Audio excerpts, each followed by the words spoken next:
belles dames, kobo sanate kozala abonné, pe ko cliquer na cloche pour boyer ba vidéo nyonso yasika.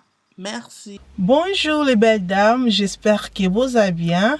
Vous allez bien par la grâce de Dieu. Oui, là on a bien moi jolie, je sais. Na tche moi poudre na elongi, na pourquoi pas la bacha ka poudre pour le corps comme kanisa nga mabe. Nga na zo bela, pobo sambelela nga, nzamba edenga, malade kende. Bino yo supposé ça que la rose. On voit comme si qui est au bandit.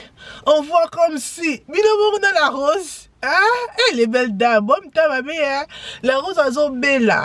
Bon, mais c'était la rose qui, oh, désolé, ma belle. Oh, bika. Nzamba pambola yo, nzamba protégé yo. Tellement que vous avez vu nos kabatu. Vous avez kabatu, makanise kendaka. Anyway, les belles dames, j'espère que vous allez bien.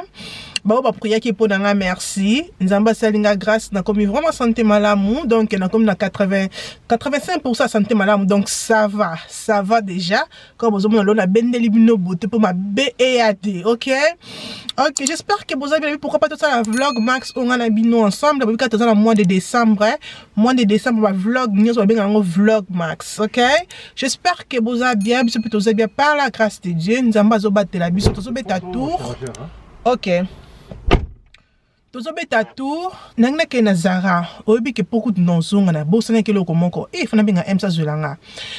OK, tozo beta tour nazo ke na Zara parce que na soma babilo comme sous na Zara o ezaki ekoka kingate boyebi ke fona zongi sango bien fona changer so basana taille nanga so que bon changer te mais il faut na zongi sango donc to beta tour na MK na Zara et après avant d'abord to kende MK na bino tozo kende liboso ko poster babilo ko abato yes dans ba poste fona ça les belles dames to ke ko poster pour 14h10 donc il y a na 15h juste tozo Kylian après to kena bino MK tokozwa Kylian après to kena bino MK mais pour na sikoyo na okene na profiter ke ko posteler ba les belles dames on se pose va sentir na bango les belles dames nazo posteler bino ba obo soma ki na weekend nazo posteler bino ngo lelo lundi, OK, donc voilà to kepe western nyon nazo mbongo ba to pe ba soma ki ba sentir na bango o il faut nazo va ki na poster dans zo liboso mbongo après na ki reposter parce que mais pourquoi na koma bongo parce que moko ba les belles dames asalanga limbela vite fait donc achelanga mbongo nazo te tinda sentir tilelo muta récupérer mbongo na wester so pe na ezaki na wester ezaki na manigram muta récupérer mbongo tilelo les belles dames abenga kanga te apesa kambongo te ngona komba na nga avant que to beba na to ba na mabete malamu kina zimbongo no na wester mais na bongo déjà colina yo après na poster colina yo mais c'est pas gentil ko sele loko bongo na biso na so ba congolais biso na so ba africain donc c'est pas gentil donc anyway nzambe moko za makamnena nzambe eza mikumba na memi eza mikumba na ngati eza mikumba ne moko memi donc faut futa mbongo na nga pona akota 2021 na bolamu na pepele. Ça fait longtemps qu'elle a posté photo na Instagram donc alors on va qu'on a là ensemble comme ça j'aime bien les belles dames ensemble on a là ça ensemble il y a Primark na ko la sabine on so to bien avec M ça kanga photo na ba filmer nga bon on est ensemble ça c'est vraiment joli et ça ensemble à Primark ba côté ici ba ensemble pour na ba fête de Noël beta tour ce ko linga kapé Primark parce que nga linga nga ko mélanger Primark nyonso de belles dames na mélanger ka ça misuka kande et la qualité na ngopé c'est vraiment joli. Anyway let's go. M ça va. Oui, comme comme ça. Oh, bonjour. Oui, ça va. Je ne savais pas que tu avais déjà commencé. Mais oui, comme m'attendre. Oui, comme on a le yenge, non, comme ça. Non, mais par rapport à l'heure, moi, je suis une personne, je manage l'heure. Ah non. Mais non, toi, t'as 11 B. Oui, mais on ne sait pas qu'est-ce qu'on va trouver de l'autre côté. Non, bouteille, aux à la tête, 15h, oui.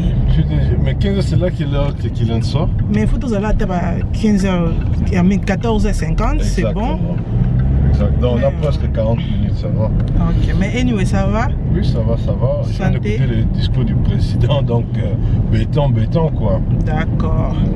Anyway, les belles dames, donc comme dans le bac, quand on est sablé, on a posté parce que on a tout bêta tour, comme on a vu que tu as shopping, moi, mon shopping, moi, pour l'instant, ça va bien, shopping, moi, on a bien tour, on a Primark, pour nous, on bloque à Mickey, pour nos bana, chaussettes, on va signer, on a la mine à je ne sais pas pourquoi, mais tu as un peu commentaire. On a la peine 5, surtout dans les classes, chaussettes de comment là, chaque jour, il faut changer les chaussettes. Je préfère, on a Primark, chaussettes, donc voilà. Donc, bêta tour, on a bien comme on a vu que tu as la Kylian, ce cas classe, nous, tu as bien sikoyo na M qui me pour na sikoyo tozo ke d'abord ko kanga photo ya Instagram à note. Ça fait longtemps qu'elle a posté photo na Instagram. Nous avons vraiment so excited c'est comme ce qu'on posté et dans ce bino ba mingi te na moni ki na santé zonginga makasi zongi biloba lo bezongi le d'abord le mbangate. Let's go. Voilà les belles dames, look nanga c'est comme ça, comme Bozomona, donc présenté, ensemble nanga comme ça, et ça il y a Primark, ensemble nanga Bozomona, c'est vraiment joli, j'aime bien, c'est vraiment joli, et ça qui nanga, et ça qui a Primark aussi, ça qui nanga Primark, et ça pas nanga c'est où, je pense que c'est Eagle Shoes, yeah, c'est Eagle Shoes, donc comme ça, nanga c'est vraiment tout. Top nanga is Miss Garden, so c'est comme ça. Look nanga c'est comme ça. Nous besoin mona. Oui puis c'est ensemble, ensemble à Primark. Les belles dames, est-ce qu'on dit ça? Hein? Vous allez pas le cabinet là bas. On va ensemble à Primark. Donc on va faire le Primark à côté de ensemble là. Donc on va faire une église comme ça pour une bonne année, pourquoi pas? On sait jamais.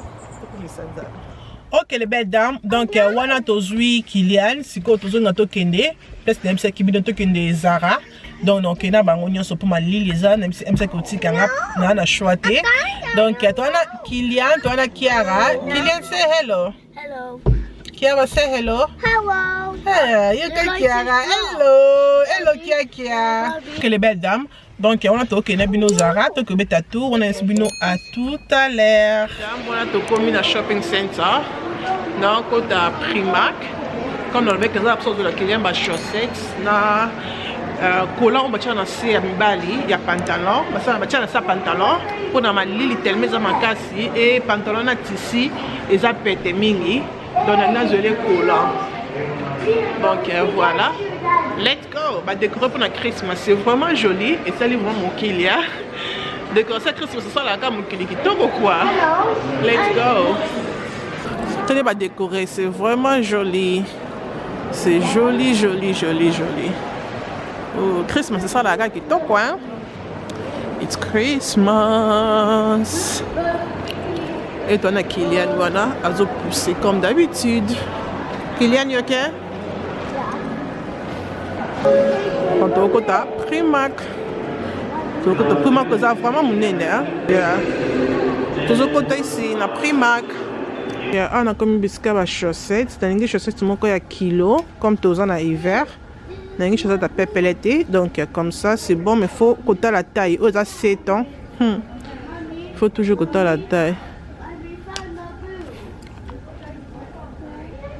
Donc Primark vous allez dire pour les chaussettes pour na balle là. Les chaussettes na bango la bien. Azoli peut paquer à singlet, donc bah singlet comme ça, bah tchak en paye 3 livres, donc 3 livres 80 et ça 5 na 4. Dans la zone peut des paquets comme ça singlet. Na baki selier les sous et na zo luka collant au bacha na 4 ya malili, yango de na zo luka. Donc je suis là, na comme déjà na Zara. Donc les autres là nous à la Crisco là on sait pas la couleur nango c'est joli mais les autres là sont remplacés bleu ceux qui tout le monde a cuir wana rouge on sait pas na oh mais et kitaka ma besi ko ya ba nini oh ya ba legging oh et kitaka so non le corona rouge.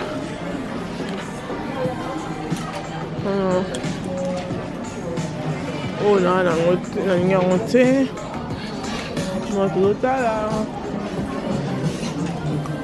yeah, you are in the mirror. Yeah, you can see yourself. Yeah, I see you in the mirror. You can see me in the mirror too. Do you like yourself? Yeah. You look handsome. But your hair, il faut que tu suki. Anyway, les belles dames, na moni chemise ou amulai, na c'est pas la chemise oyo, sinon la chemise c'est ma chemise à pembe. Ça c'est ma pembe comme ça. Na so bomona, mais ça chemise ça oversize. So na moni pe eloko obache. OK les belles dames, on est ici na Zara, c'est qu'on a na bana Nando's parce que lockdown sur ce zoya, ba restaurant zo kamama, je pense que ba le Wednesday babe. Dans le restaurant au Kanama Wednesday, il y a les 18 comme ça. Les 18, le restaurant au Kanama, je pense. Donc, moi, restaurant vite fait. Moi, chicken. Moi, chicken, on a liété. Ok, on a mis breakfast. À part, on a liété. Nzala. Et les mbissingana de Kylian, on a une note. et l'embisinga donc non quand même pas qu'on loba énergie zanga na c'est ma casse. Et tu as pas dit ce que tu veux. Mais comme d'habitude ne toujours on va goûter un andos. On a chicken, non? On a donné la hot wings. Et quoi? Hot wings. Exact, là c'est chez moi si tu veux quoi. Si maintenant j'imagine j'avais pris un hamburger, t'allais dire. On a un hamburger, mais j'ai un hamburger. On y nous a qu'à compliqué. Est-ce qu'on est là tu as nan de ce son hamburger? Eh, yo bon on a. Donc on a un ça la order na téléphone, azo commander na téléphone, boye bikara téléphone ndi makam. To vendre biso libanda, to libanda.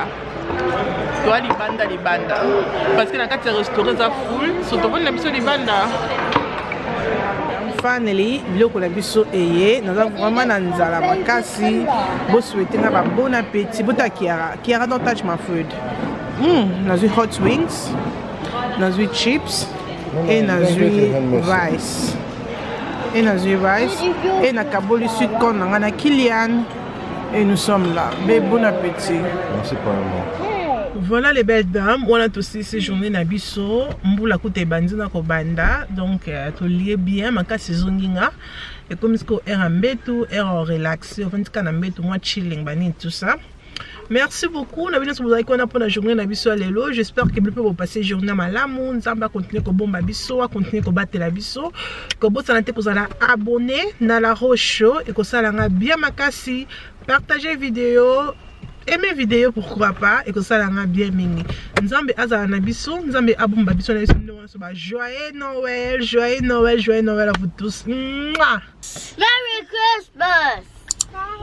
Merry Christmas! Merry Christmas! It's Kiara's turn. Kiara, say Merry Christmas! Merry Christmas! Merry Christmas! Merry Christmas is my turn.